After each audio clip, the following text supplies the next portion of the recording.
Welcome to the Hometown Bluegrass Show with Kentucky boys Tim Batts and Josh Williams. Tim is a music promoter, radio host, and passionate bluegrasser, and Josh is a 20-time Bluegrass Guitar Player of the Year. This podcast is all about bluegrass music, where they swap stories, crack jokes, and pick on each other. Josh even plays a song or two in each episode. Plus, they sit down with bluegrass artists and insiders for interviews you won't hear anywhere else. It's music, it's laughs, it's all things bluegrass, right here on the Hometown Bluegrass Show. Now, here are your hosts, Tim Batts and Josh Williams. Hey, everybody, and thank you, Miss Cindy, for that warm introduction. Yes. This is episode 93 of the Hometown Bluegrass Show, and it is all about bluegrass music. And we are currently in a place that is definitely all about bluegrass music. That is absolutely right. Yeah. We are in the bluegrass capital of the world, Owensboro, Kentucky, at a very special place. That's right.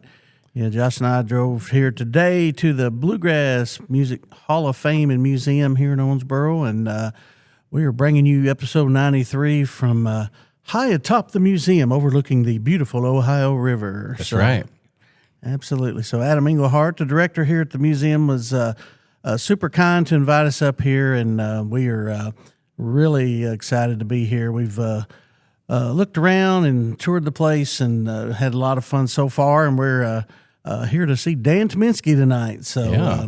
We're super excited about that. Going to talk to him here in a little while, and so it's just going to be a fun time. Absolutely. Special edition, I guess. Yes, absolutely. You think that's what it would be called, special edition? I don't know. Our show's not really changing much. Yeah, that's true. The layout of things. So, I mean, I don't know. We're just in a special location. That's all. Exactly.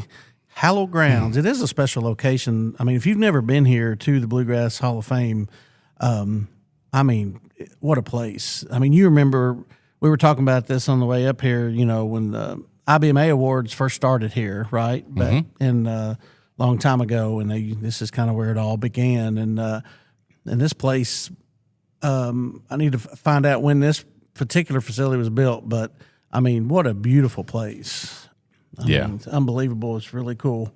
So anyway, we're excited to be here, and lots of fun going to happen. And so we're just glad you're here to join us. So, Absolutely. So Absolutely. we already walked into some Josh Williams fans right off the bat. Had some people in the gift shop. Yeah. Hey, there's Josh Williams. And, Yeah, that was nice. That was fun. Well, some pictures and all that good stuff. And Miss Cindy Balcom, if you're listening, we each bought one of your amazing children's books, so we're excited about that. That's right. Yeah, we both got one. So Yep.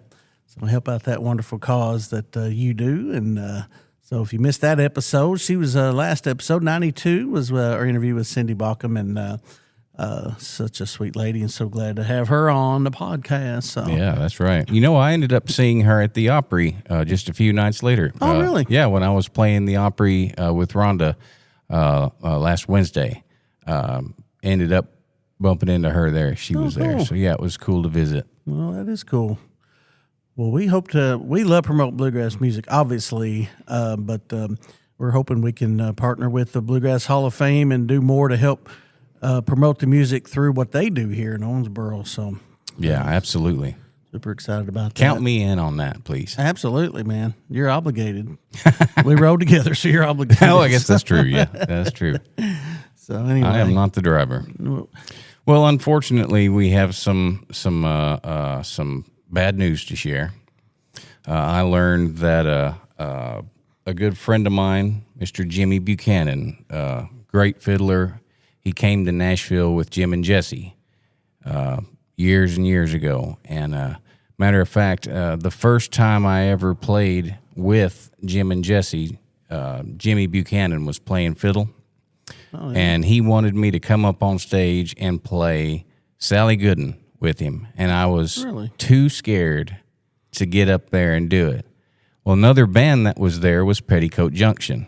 Now, keep in mind, I'm about 9 years old, maybe 10. And they kept saying, go up there. And I was like, oh, I'm too scared, you know. And They literally picked me up and walked me up the stairs and set me down right in front of the microphone. I think I remember when we talked to Andrea, her telling that Yes. story. Yep. She was on one side, and I can't remember if it was Gina on the other or if it was Robin Roller. But, yeah, they picked me up and carried me onto the stage to play Sally Gooden with Jimmy Buchanan. But, yeah, we learned that he passed away. I think they said he was 85. But what a great guy. He's going to be dearly missed. I was fortunate enough to get to work with Jimmy several times, and he was always just the nicest guy. So, Jimmy, you're going to be missed, my friend. A few other people that I can't remember if we covered any of these earlier on, but some dear friends also who have passed away was the great Joe Quayle out in California. Joe did a lot for us bluegrass musicians. He always made sure that we were fed and just was always the greatest guy. And he was a great friend. So Joe Quayle will be missed. Stan Zdonek was, for a long time, the head of the Boston Bluegrass Union.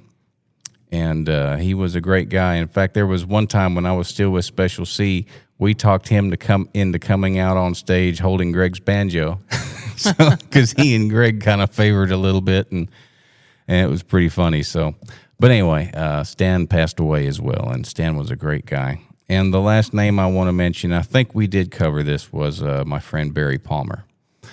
Barry was a pharmacist by trade, but a great banjo player, and he ended up owning or being a huge part of the Bluegrass Alliance, which is the same band that Tony and Sam and all those guys were in before they started Newgrass Revival and before Tony went with Crow. So Barry, that one kind of shocked me, as well as Jimmy's. I did find out that Jimmy passed away during his sleep. So that's, I guess, if you're going to go, that's a very peaceful way to go. He was surrounded by family. Anyway, Barry was kind of a shock to me. But Barry also ran the shows for the Georgia Mountain Fair in Hiawassee, Georgia. He would always be there either playing or being part of putting it together. So Barry's going to be missed as well. Yeah, absolutely. Well, our prayers go out to all those families who've lost those loved ones for sure. Yeah. You know, it's crazy. We're at that point where we're losing so many people that have been so big in so many ways to my childhood, but also bluegrass music in general. You know, I mean, they may have done small parts here and there, but same with the legends, you know, I mean, the living legends, not that these guys aren't, but I'm just saying, like, the great big names that are gone now. Jim and Jesse's gone, Bill Monroe's gone, you know, all of those guys now are gone.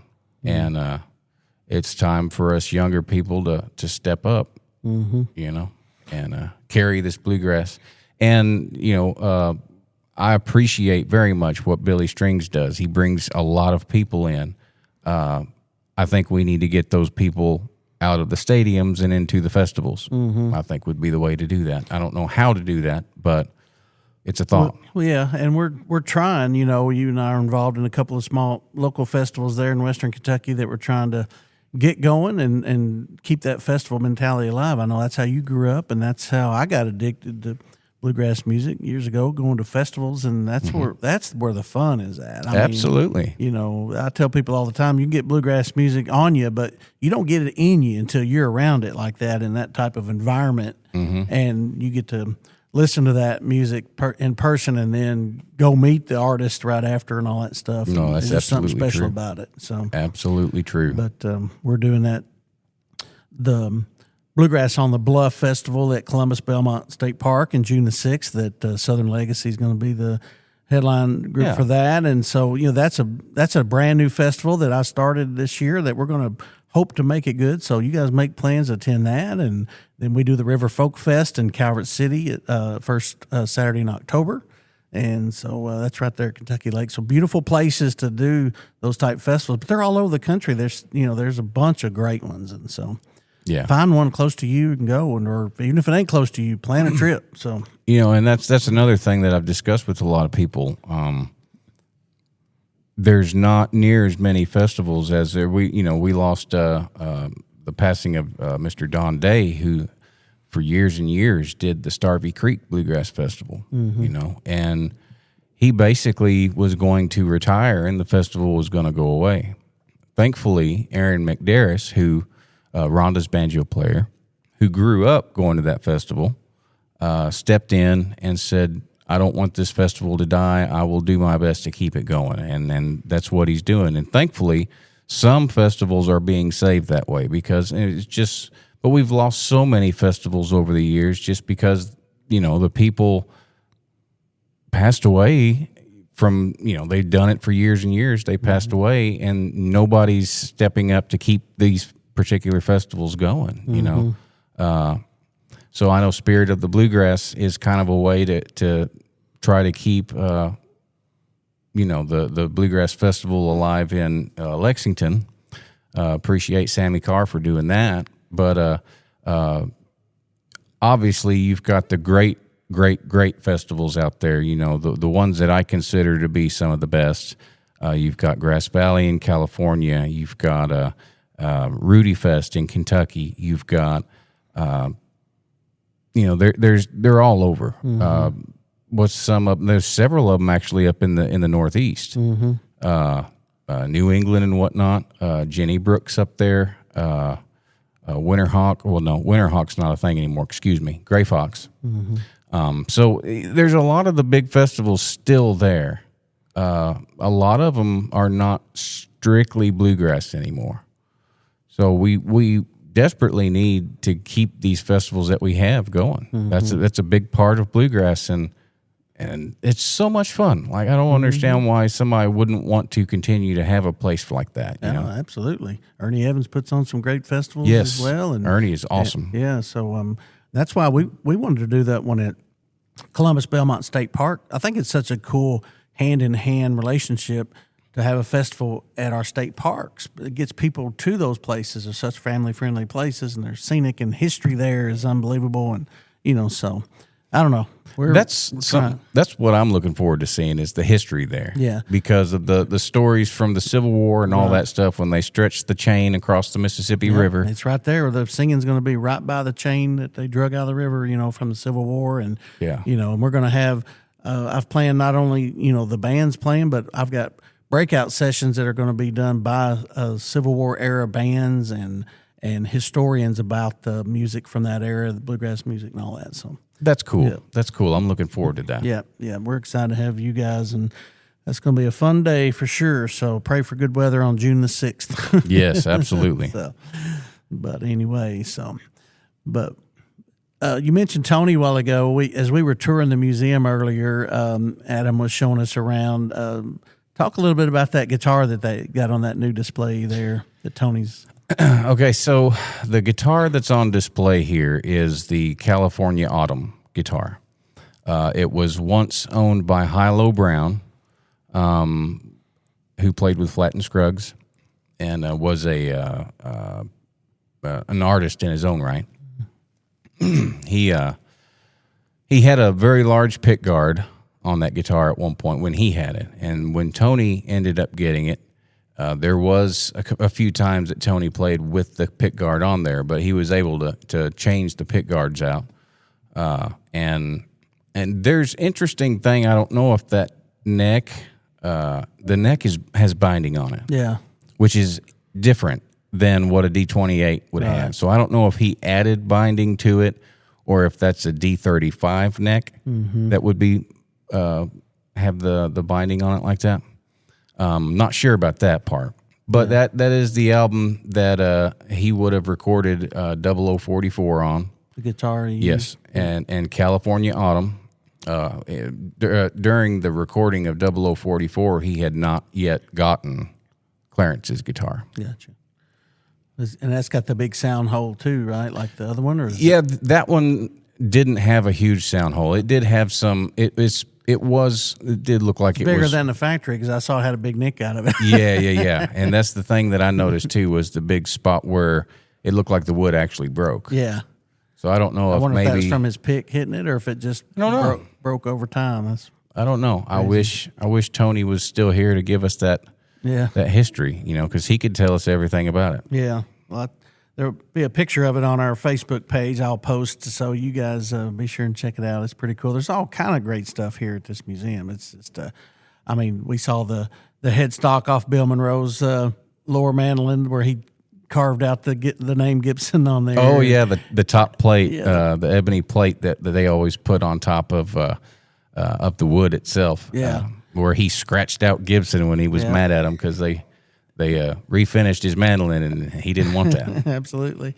So that's on display and just lots of great stuff. So it's a great place to visit, and this theater here is beautiful. I've seen 2 shows here. Of course, you played with before Authentic Unlimited back last year, and then I came the year before that and saw Balsam Range here, and it's a beautiful facility and great place to watch music. They've got shows all year long, and so be sure and check it out and come to a show here in Owensboro, Kentucky, the heart of bluegrass music. So, Absolutely. So anyway, we'll take a quick break and we'll be back here in just a minute. Y'all hang with us, all right?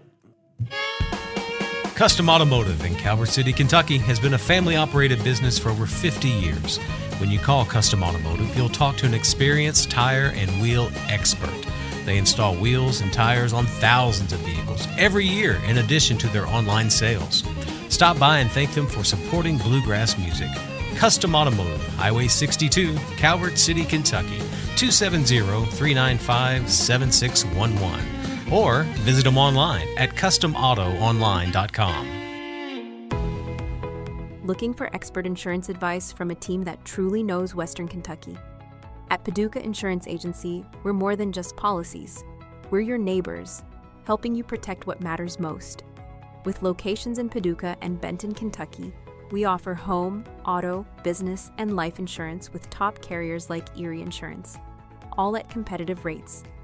Locally owned and committed to your peace of mind, Jared Morgan and his team are here to help. Call Paducah Insurance Agency today at 855-853-4763 or visit paducahinsurance.com. Paducah Insurance, coverage you can count on from people you trust. The Lake House Inn at Sled Creek has undergone complete renovation in 2023. Our outdoor space is unlike any other at Kentucky Lake.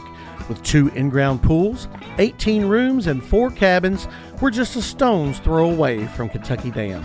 If you're looking to make memories with your family, this nostalgic inn is for you. Welcome to your lake house, where modern meets rustic and becomes home. Reserve online at lakehouseinn.com. Hey, this is Josh Williams for Page Capos. The Page Capo is lightweight, durable, and quickly attaches and allows you to change frets with ease. With controlled tension capabilities, Page Capo always stays in tune. But don't just take my word for it. Page Capos is also used by folks like Vince Gill, Ron Block, Tim O'Brien, Cody Kilby, Tommy Emanuel, and James Taylor. So don't trust just any capo. Use what the pros use. Listen to the Hometown Bluegrass Show podcast for your chance to win a Page Capo on every episode. Do what I do and trust Page Capos. Order online at pagecapo.com. The Gibson Brothers are coming to the Kentucky Opry. Happy people all around me, but I've never felt so low. It's just one more night without you, everywhere I go.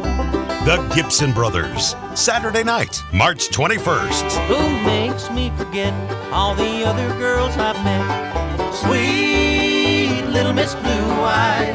The Gibson Brothers. We don't know where we're going, but we sure are making good time. The Gibson Brothers, bringing the bluegrass to the Kentucky Opry. Saturday night, March 21st. For reservations, call the Opry or go to KentuckyOpry.com. I'm troubled. I'm Banjo Ben Clark, and you're listening to my good buddies Tim Batts and Josh Williams on the Hometown Bluegrass Show. You've tuned in because you like valuable conversation about the world's best music. And if you want more good stuff like that, come on over to my website, banjobenclark.com, where you can learn how to play and purchase anything you might need when it comes to bluegrass-related instruments and accessories. My Gold Pick members over there can access hundreds of lessons for banjo, guitar, and mandolin with all kinds of resources to help you move on down the road with your picking skills. And if you're looking to purchase something, the deals can't be beat at Banjo Ben's General Store. All there on the same website, banjobenclark.com. Now back to the show. All right, everybody, welcome back to the Hometown Bluegrass Show. I'm Tim Batts along with Josh Williams. Hello. And we have made it here for the reason we drove to Owensboro. We've got our good buddy Dan Tyminski here with us. I'm glad you stopped by the room, man. Did you just walk by and see us in here, or what? Howdy. Well, yeah, I mean, you never know who you're going to see out here in the, in the home of bluegrass music. And I walk in one door, and there's Josh Williams, and you're sitting there, and you got, microphones and everything, and thought I might as well sit down and talk. We look official anyway, don't we? We do tend to look like we know what we're doing. Yeah, we don't always. Quite the little setup in here, yes. Yes, absolutely. It is kind of cool, kind of snappy. It is. It's cool. Yours is super colorful over there because of the buttons. Well, you brought in your own lights, and we've got, mirrors and the whole wardrobe station over. If people could actually see what we have, they'd be impressed. Yeah, it's crazy. They would. They did our makeup right before we went on the air, so we're good. Radio makeup. Yeah, that's right. I've got a good face for that radio. That's why we only do audio podcasts. So, we're not equipped for the video podcast. Yeah, I mean, we want to do it, but it's, do we really though? It's a lot more involved. Well, do you know how to do your own editing is the question. Yeah, do you know how to video edit? Because I think that's where I stopped. Yeah, I do, but it's a lot of work. So yeah, right. I discovered that after I got into it for a second. I said, "Oh, no problem." I said, "I can edit these videos." Yeah, you got time. And it turns out I'm a lot better with a Rolodex than I am at editing. So I found someone who can do it, and I can't. Yeah, and the young ones are going, "What's a Rolodex? Is that a watch?" Correct. They do not. Right. They say, "I want one of those watches." Yeah, there's actually one down in the museum that I saw when we walked through. Or somebody's really? Rolodex. I used to have a Rolodex. Yeah. Yeah, it didn't keep good time. I don't know who's Oh, man. We kid. Yes. We kid. Well, Adam because we can. Asked us to come to the Hall of Fame tonight and wanted us to do a show from here. So we've been dying to do one from here. And he goes, "Hey, what about coming this week? Dan Tyminski's playing." And we said, "Well, let us think about it." Okay, sure. Yeah, absolutely. So we're here, man. We're here to be entertained. Well, we hope we can do it. We're gonna throw it as hard as we can at you. We have almost a full band here. We're close. We got 5 of the 6 of us. Yeah. One of them's busy having babies. That's what we heard. Yeah, congratulations to her, to Grace. Yeah, Grace Davis has a new little baby, and I just can't. It's so fantastic. I mean, it's the most beautiful thing ever.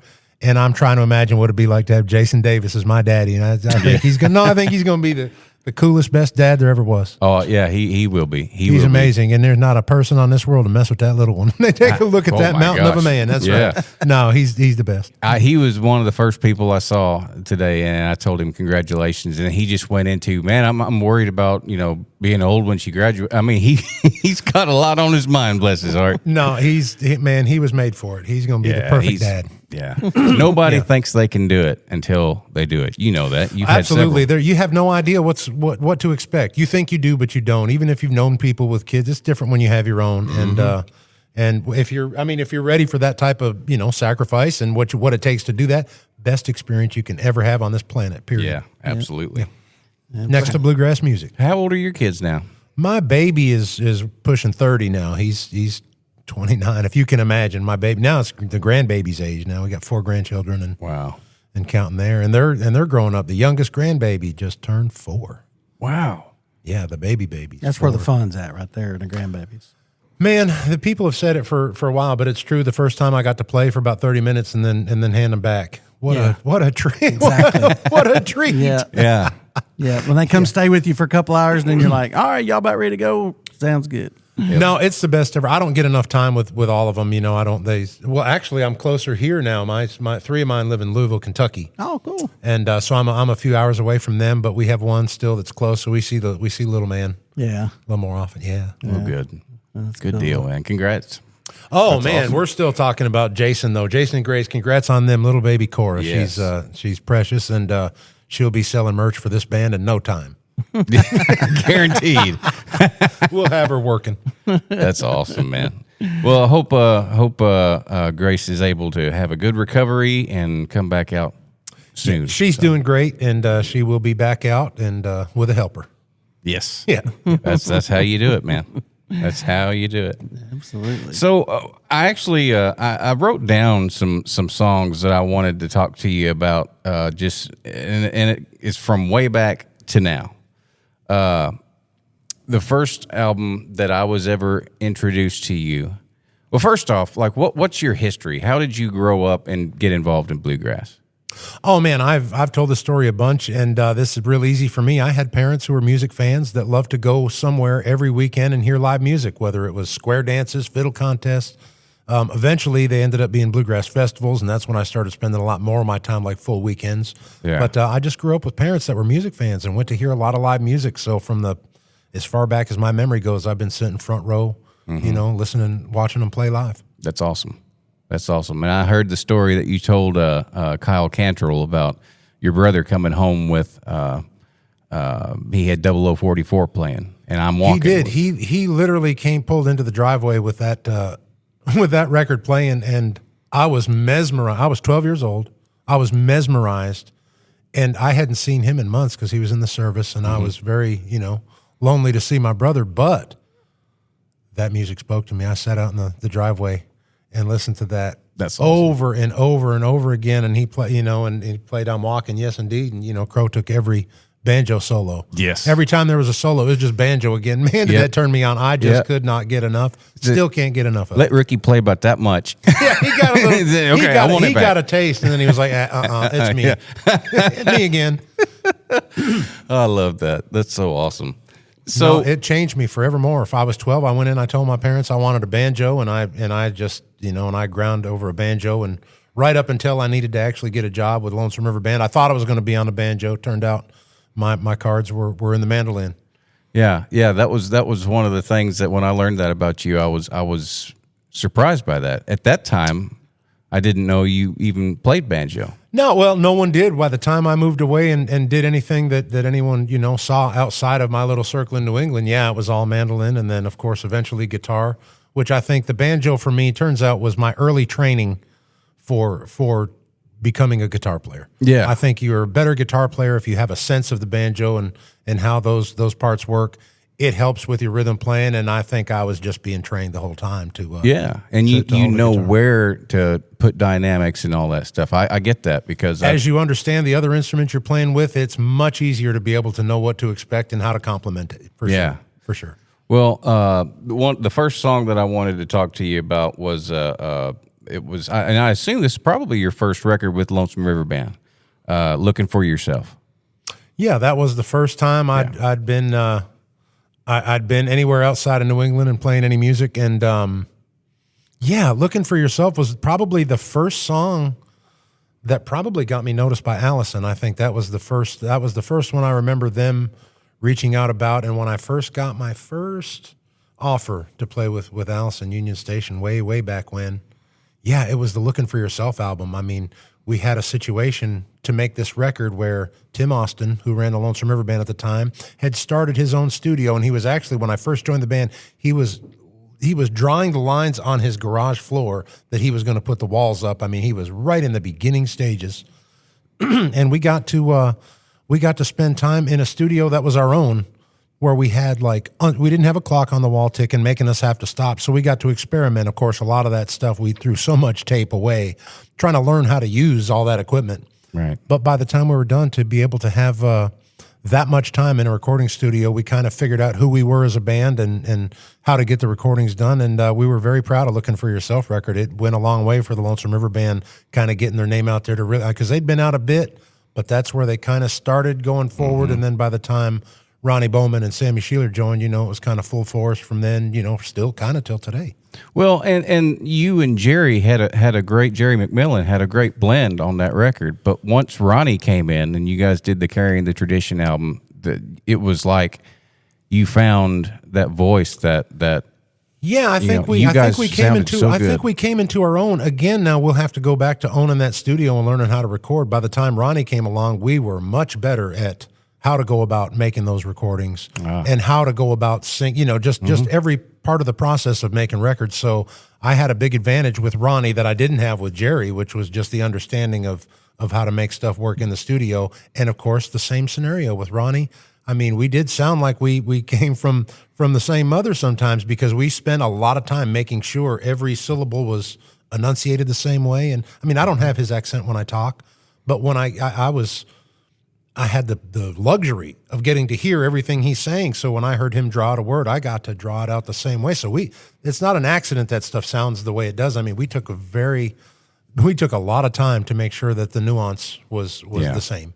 But even in the live performances you guys had. Once we figured it out, once we knew, I mean, he's the most easy person to fall in singing with. I mean, we struck a chord right away when I first met Ronnie. We knew that we were going to be doing a lot of stuff together. Well, I remember being somewhere with you guys, and it might have been when I was with Tony, because I had my mandolin. So it probably was the run that we did with you guys when you were still with Allison, and it was Tony's band, the Tony Rice unit.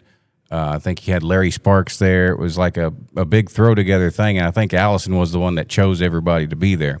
And I remember seeing you backstage and started playing the mandolin kickoff on that, and of course you laughed about it, and then you started singing on that, and then you stopped and looked at me and you said, "Did Allison put you up to this?" And I was, no. Is there something about singing that song that was it just because your voice was so young back then? How old were you? I think I sounded like I was like 9 years old because truly. So when I listened back to that, I've had to ask myself, is the tape sped up? Like what is that? Yeah, they used to make fun of how young I sounded there, because that truly, when you hear that, when you particularly looking for yourself, there is no doubt that is the very, very young version of Dan. Yeah. Oh, there it is.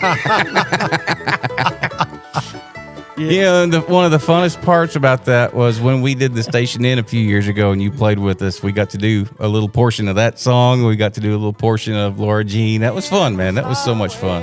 There it is. That young boy. Who is that young lady?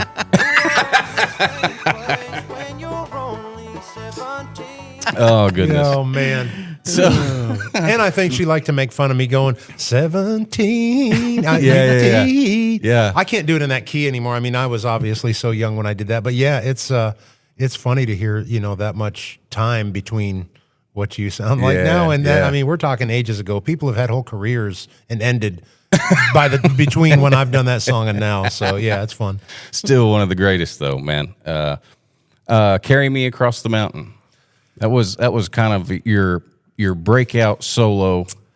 Well, that was coming right on the heels. I had just done "Oh Brother Where Art Thou." Was right around that time. "Oh Brother Where Art Thou," and Tim Austin was starting a record label. He was in the midst of Dubuchet Records, and I had agreed to do this record for him. And I was able to get like a bunch of my heroes and a bunch of my friends to come in and once again kind of take as much time as I wanted to put together a record. And "Carry Me Across the Mountain" was one of those songs, man. I mean, when you come across a song like that, you better snatch it up and be grateful that you have it, because that was that was Jeff White and John Pennell, and I'm forgetting the third. There's another person. Anyway, they wrote this song about Hazel Dickens, and Jeff played me the song and told me the story of it, and it was a no-brainer. I mean, it became the title song of the record just because that was a heavy song. We still do that song. It's a great one. One of those songs I've loved since I first heard it. It's like they wrote that for Dan Tyminski. I wish that were the case. There's no way they wrote it for me, but I sure did have first chance at it, and I wasn't about to let anyone else, take a shot before I could get it done. Yeah, I went in really quickly. That's awesome. And of course, your work with Avicii. The Avicii stuff came about so by accident. I mean, I've told this story a bunch, but I turned that down. I got a call from my assistant one day asking if I wanted to be a part of this EDM thing and do a vocal on this record. I had to ask what EDM was because I truly didn't know. And she, she paused and then she just went, Yeah. Right. And I awesome. laughed. And I Yeah. said, no, thank you. Like, Wow. that was my first immediate response. I said, no, thank you. And she chuckled. She said, well, that's what I thought you would say. Yeah. But would you like to actually hear the song before we give an official no thank you? And I thought that was wise. Yeah. So I said, send me the song, right? So she sends me the song, and ultimately I heard it and loved it. And of course, I heard it with banjos and fiddle. You know, in my mind, everything sounds like a bluegrass song. It was just a guitar demo. And I did this song that ultimately, within a couple months after doing it, it was #1, I think, in 16 different countries simultaneously. And everyone in the world wanted to write a song with old Dan Tyminski. And I really wasn't a songwriter per se to that point, but it made me think, let's get out there and try to, see if we can step outside of the box and write songs. And literally everything I have written since that point in time when I did Hey Brother with Avicii, it's all been influenced by that. But I learned, well, I don't know how much I learned. I became courageous. I found some courage that I didn't have to step outside of the box and just try to be original, write songs that didn't sound like other songs. And that song enabled me to do so much that I could have never even taken a swing at without it, that I'm so grateful for Hey Brother. That was a big one for me. That's awesome. And the stuff that you did following that, where you had more of the Southern Gothic type of sound to it, where you had for sure. Southern Gothic was a record that I put out shortly after that. I'd taken a songwriter deal with Barry Coburn, and 1010 Publishing, and I was going into rooms with strangers, with other songwriters that I didn't know. I was meeting new people every day, and everyone was aware of the Avicii song, and they all wanted to try to write a follow-up to that, and just try to do something so completely different. So I spent that first year or two really just trying to see how far outside of the box I could go. And I think the album Southern Gothic is a testimony to how far out of my bluegrass box I was able to go. I came up with a bunch of stuff that when it was sent in to the record people, they said, we like this stuff. We have no idea who would do this. Would Dan want to do it? Would he record his own stuff? And I was presented with a situation that I thought was too unique to pass on, which was to record my first entire body of my work. And let someone else take the reins of production, to where I had nothing to do with any of the music on this record. I showed up and said, where do you want me to sing? And I let someone else take the reins and steer. And it's one of the projects I'm so proud of. Like I said, first record where the whole thing is such a huge piece of who I am and my writing. I love it. I think it's an awesome record, and I love how outside of the box it is. That's one of the things that I love about it. It's one of the things I love about music in general, honestly, is that you can you can make anything. I mean, when we talk about some of our favorite people, they acquired their material from places that people wouldn't expect it to come from, right? I mean, a lot of songs can be played bluegrass. Now, that being said, I'm not going to be doing a lot of the Southern Gothic record, in my show, because that stuff really is kind of hard to play acoustically. But, I bet, yeah. But that's one of the beauties of music, is that it takes all kinds. Mm-hmm. Yeah, and I tell Tim all the time, good music is good music. It doesn't matter, what genre it technically is. If it's good, who cares? Hopefully that's the way all people will see music, because there's a lot of room out there. Oh, absolutely. My sweet spot, for sure, it's bluegrass music. I mean, anyone who knows me knows what I've spent my life chasing, but that doesn't stop me from loving everything else in the peripheral. Absolutely. Yeah. Take that, grassholes. That's right. Exactly. Shove it. The Wheels album is the album I think that made me really fall in love with your music. And I wanted to ask you, How Long Is This Train song is probably still one of my favorite songs. Where did that song come from? And Tim Stafford wrote "How Long Is This Train," and when he let me have a listen to that, and that's one. Again, it's another one of those songs. It just hit me, and it hit me deep. Now, that whole record, when it came out to doing Wheels, this was back in the time where Alison Krauss was going out with Robert Plant, and I had no intention of putting together a band or a record, but I found myself with a year, what ended up being a couple years, to do with as I pleased, and I didn't want to not make music during that time. So the Wheels record was simply a way that I could bring something to the record table to let people actually purchase something that they saw on stage, because I had Adam Steffi and Justin Moses, Ron Stewart, Barry Bales. I had like the super band of people with me, and I had a chance to go in with that bunch and record a record. So there was no way to say. I think when I went into the studio for that record, I think I had 3 songs, and we came up with the other, 9 or 10 songs. We came up with everything else on that record while we were in the studio recording. We were scrambling. And How Long Is This Train was one, I reached out to Tim Stafford, said, what do you have? And he sent me that song. I mean, we were recording that song within a day of hearing it for the first time. I mean, that whole record came together so quickly. Well, let me tell you something about that song. Just the other day, I was telling someone, a friend of mine, about this, that we were coming to see you, and I told him about that song.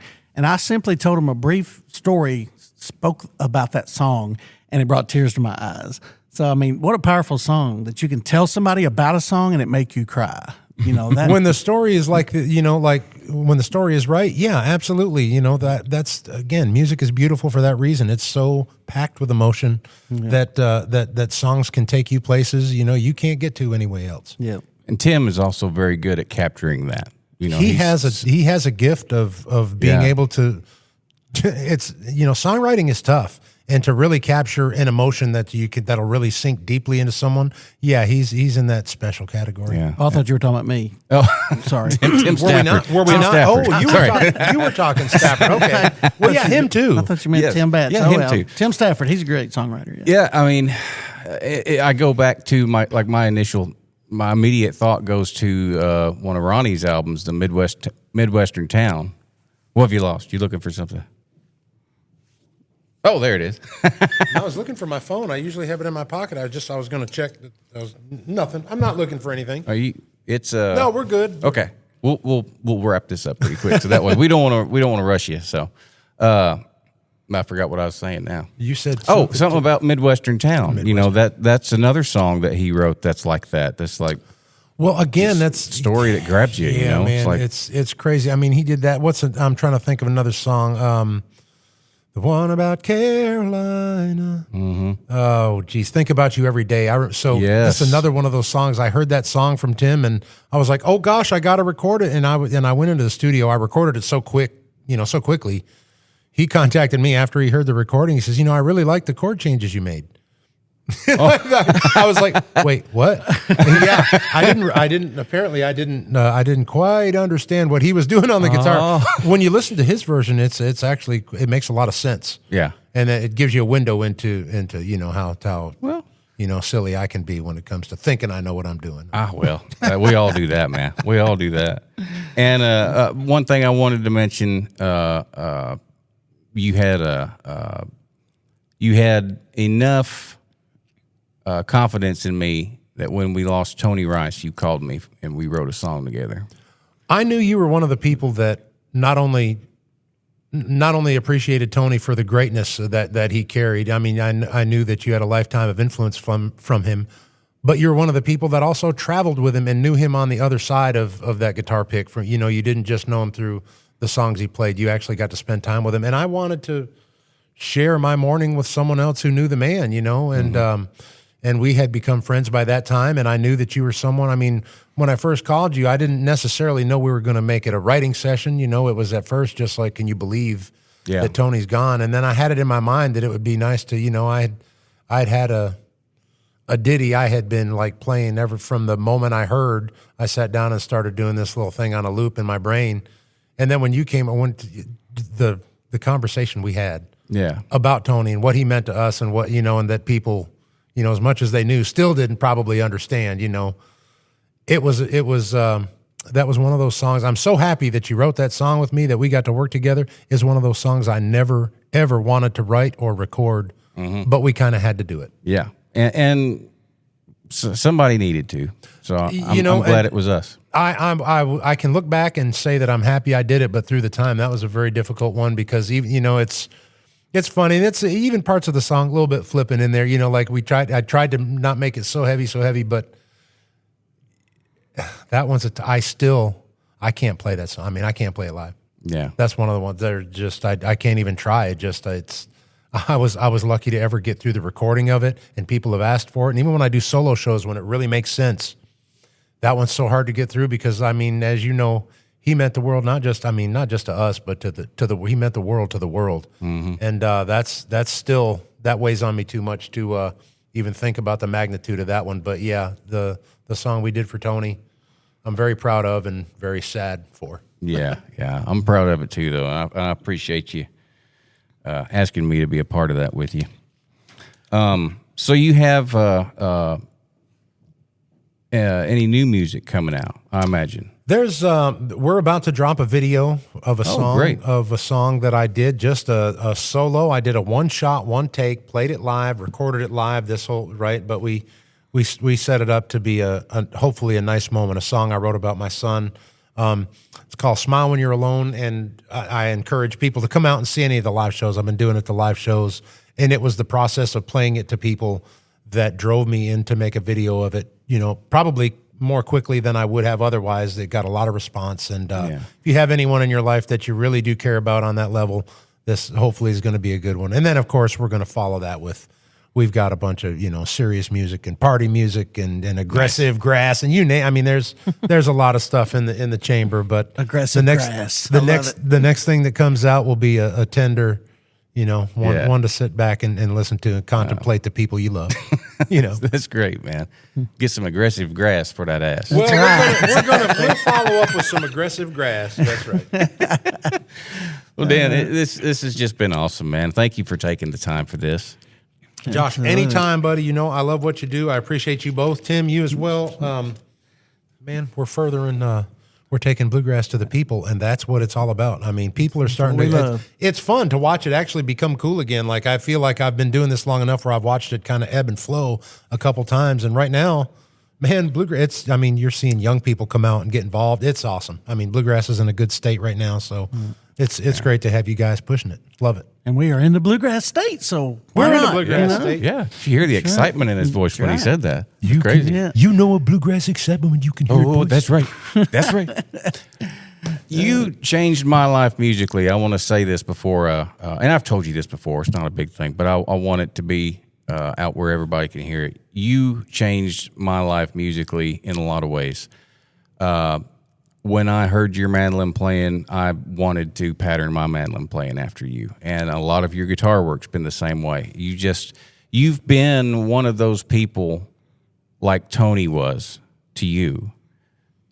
You've been that to me and so many others. Well, it's awful kind of you to say. I appreciate it. I have been doing it a long time, and the people that I idolized, I can't take credit for any of it. I took the people that meant the world to me, and I stole everything I could. But I had enough time to sit in recording studios and try to find ways to make it my own. So, anything that has, crept into other people's lives, I'm going to compliment people like Tim Austin and the people I recorded with, Alison. Good Lord, I had the most, encouraging, inspirational people, in that room with me when all that stuff happened. I'd love to say, I came up with that, no problem. But the truth is, man, it takes a village. You know this. And, I do. I was so fortunate to live in that village and have people that were inspirational to me. Yeah. So that I could pass anything on, it keeps me smiling. I appreciate it. Well, good, man. Good. Next time we have you on, we're just going to talk about like cigars and bourbon. Not even talk about. Yeah, music. there you I'll go. tell you what. You follow me in about 5 minutes, you'll see some of at least one of those two things. I guarantee. Absolutely. That's awesome. Well, we're excited about your show tonight, man. Hey, we're going to be out in the crowd cheering you on and Sweet. Singing right along with you. So yeah, we're excited. So well, thanks for doing this, man. Appreciate you taking the time. Anytime. Appreciate you both. Absolutely.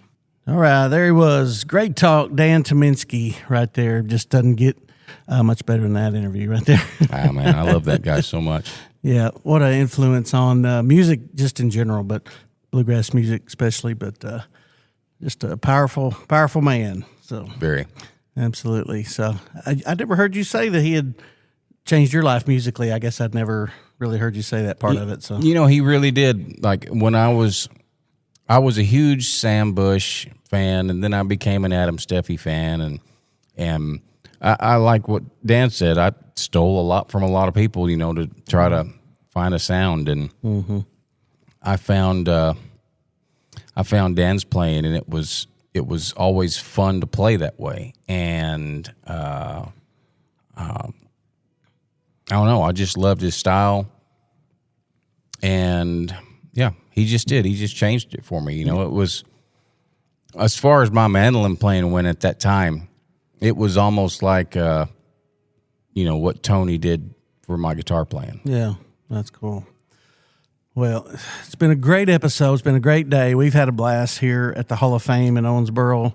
It's about to get even better. Go listen to a good show. And so if you get a chance to come and check out the Bluegrass Music Hall of Fame and Museum in Owensboro, Kentucky, please do so.